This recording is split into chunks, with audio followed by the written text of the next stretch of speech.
Well, it's time now for business, beginning with a look at the markets. Firstly, how things closed up in the US on Wednesday.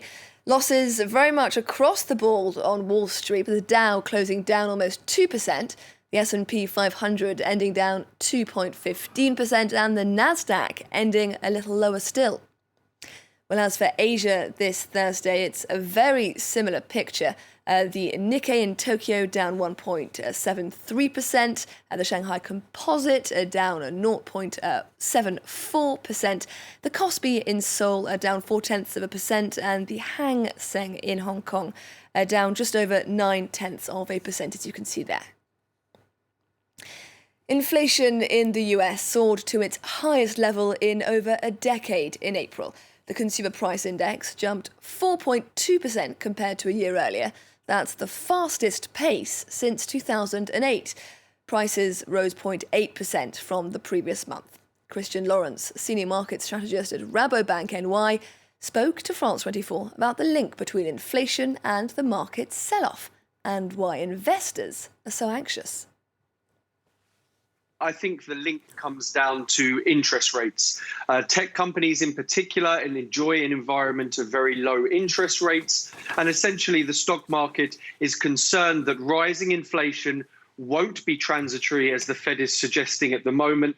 And in fact, the Fed may be forced to raise interest rates earlier than expected. And this is one of the main factors that's really driven that sell-off that we've seen in tech stocks over recent days. French President Emmanuel Macron has urged the International Monetary Fund to renegotiate $45 billion worth of debt owed by Argentina. President Alberto Fernandez is trying to drum up support from European leaders in a bid to win some respite for an economy already deep in recession. Luc Schrager explains. Paris. On the menu for the French and Argentine leaders, the question of the South American nation's long-running debt.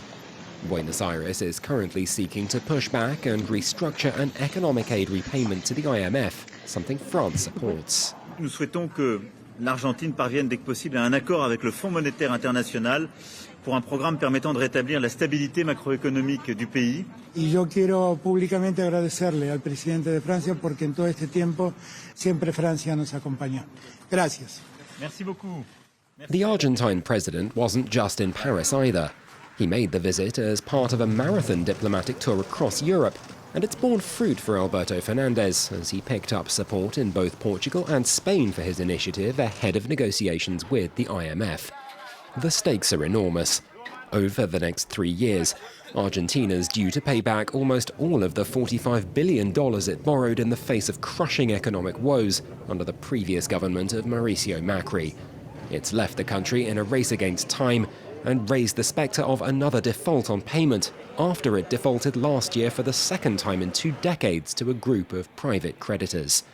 This against a backdrop of a third consecutive year of recession and a 12% plunge in GDP last year.